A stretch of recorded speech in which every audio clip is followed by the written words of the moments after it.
सभी को नमस्कार। मैं मदनलाल मधु।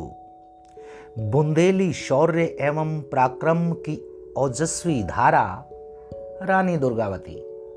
जी हाँ दोस्तों, रानी दुर्गावती के जीवन पर आधारित बहुत ही महत्वपूर्ण आलेख आप सबकी नजर कर रहा हूं, जिसे वरिष्ठ साहित्यकार एवं शैक्षिक संवाद मंच के संस्थापक आदरणीय प्रमोद दीक्षित मलय जी ने अपनी कलम से उकेरा है। तो पेश है वो आलेख।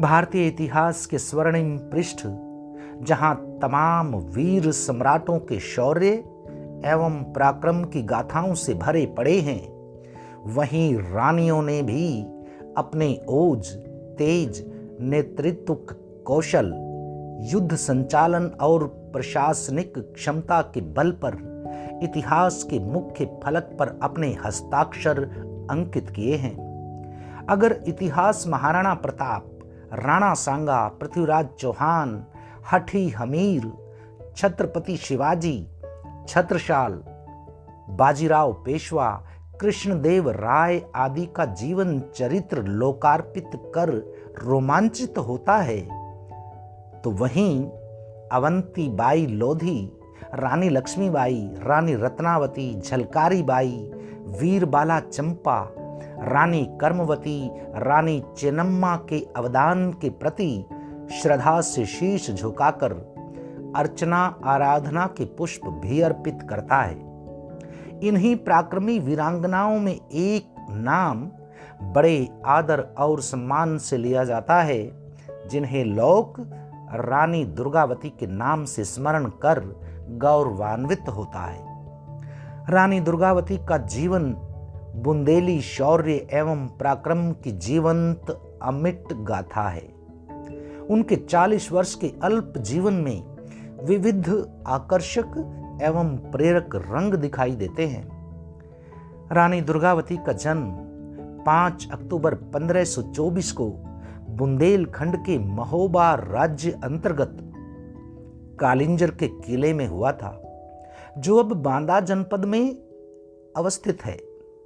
दुर्गाष्टमी के दिन चंदेल शासक कीर्ति सिंह के आंगन गूंजी बालिका की किलकारियों से समस्त परिवार, परिजन, पुरजन आनंदित हुए और नवजात कन्या का नामकरण हुआ दुर्गावती। यथा नाम तथा गुण। कन्या अपनी बाल सुलभ चंचलता और जिज्ञासा के कारण सभी की प्रिय हो गई। शैशवावस्था बीती तो बचपन ने दस्तक दी। समवय बालिकाओं की टोली बना वीरता पूर्ण साहसिक खेल खेलने लगी।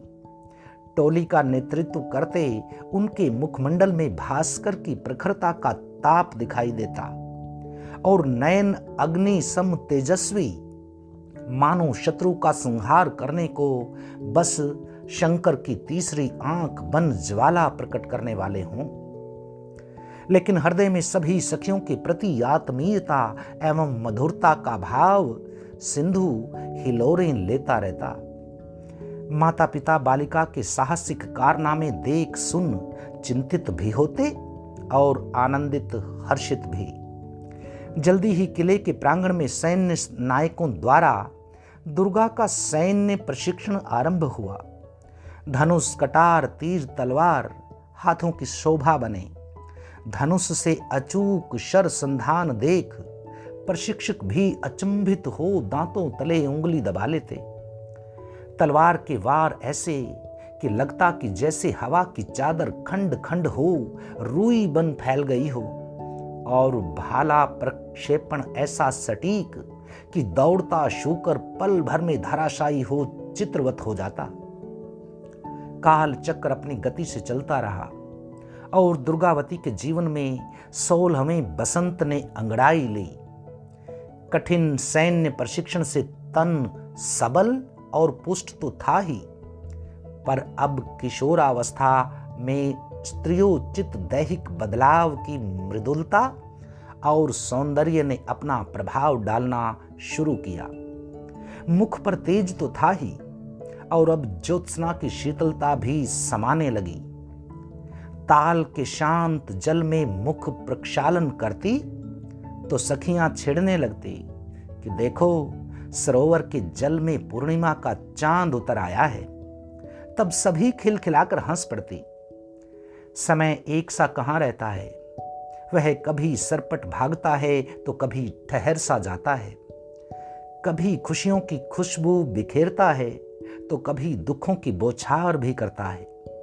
समय कभी परीक्षक भी बनता है और काल दुर्गावती की समझ शक्ति एवं सूझबूझ और सीखे गए युद्ध विषयक पाठ्य की परीक्षा हेतु शेर शाह सूरी के रूप में किले के द्वार पर आ डटा। भयंकर युद्ध में राजा कीर्ति सिंह घायल हो पालकी में बैठ किले में सुरक्षित पहुंच अब अगली व्यूह रचना पर मंत्रणा करने लगे। और उधर शेरशाह सूरी के सेना नायकों ने योजना अनुसार किले का फाटक और सुदृढ़ दीवार तोड़ने हेतु गुप्त रूप से बारूद बिछाना शुरू किया।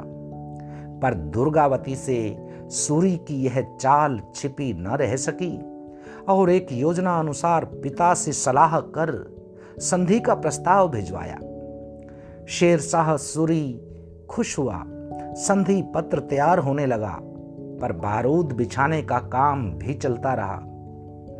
दुर्गावती तक सभी सूचनाएं पहुंचती रही और एक दिन अचानक किले से पत्थर, खौलता तेल और तीरों की वर्षा शेरशाह की सेना पर होने लगी। सेना में भगदड़ मच गई। किला विजित करने का स्वप्न संजोए शेरशाह सूरी स्वयं के बारूद में आग लगने से घायल हो परलोक सिधार गया। किले की प्राचीर से हर हर महादेव का घोष होने लगा और खुशियों का गुलाल उड़ने लगा। दुर्गावती के इस सैन्य संचालन, वाक चातुर्य, योजना कौशल एवं सौंदर्य की सुगंध चर्चा हवा में तैरते किले की दीवार पार कर गोंडवाना गढ़ मंडल के राजा संग्राम शाह के आंगन में बिखर गई। राजा ने अपने पुत्र दलपत शाह के साथ दुर्गावती के विवाह हेतु कालिंजर, हल्दी, अक्षत युक्त पाती पहुंचाई। कालिंजर किले में उल्लास छा गया। दलपत शाह विवाह कर दुर्गावती को गढ़ मंडल की राजधानी जबलपुर ले गए। सभी जगह खुशियां बरसने लगी और जल्दी ही पुत्र नारायण का जन्म हुआ। अभी विवाह हुए 4 वर्ष ही हुए थे। हाथों की मेहंदी भी न धुली थी, महावर भी फीका न हुआ था कि यम काल पाश ले किले की प्राचीर पर अट्ठास करने लगा। राजा दलपत शाह नहीं रहे। किले पर दुख की काली चादर पसर गई। ऐसे नाजुक समय में पड़ोसी राज्यों की नजर गोंडवाना राज्य पर पड़ी, पर वे आश्चर्यचकित हुए कि रानी दुर्गावती ने राजकाज संभाल मंत्रियों और सेना नायकों को यथा आवश्यक निर्देश देकर राज्य की सुरक्षा व्यवस्था सुनिश्चित कर ली है। रानी का ध्यान अब अपनी प्रजा के हित और सेना के समुचित गठन पर था। जल व्यवस्था ठीक करने हेतु 3 विशाल तालाब बनाए, जिन्हें रानी ताल, चेरी ताल और आधार ताल कहा जाता है। इसके अलावा मठ, मंदिर, कुआं, बावड़ी बनवाए।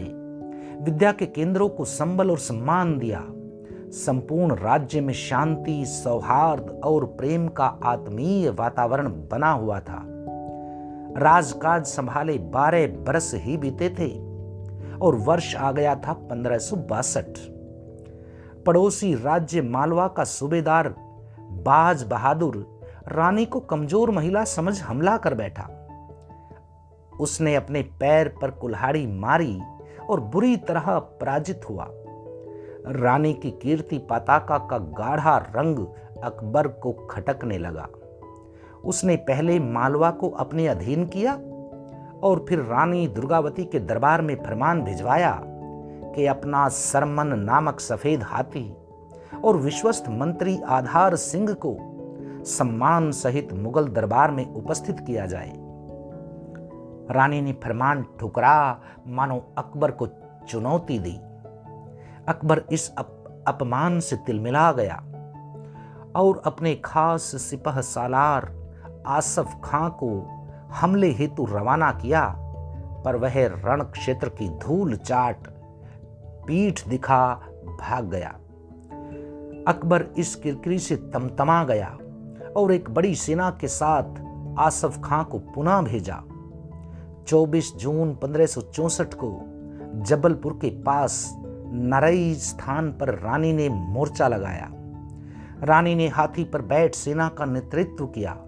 भीषण युद्ध हुआ। मुगलों के हजारों सैनिक खेत रहे।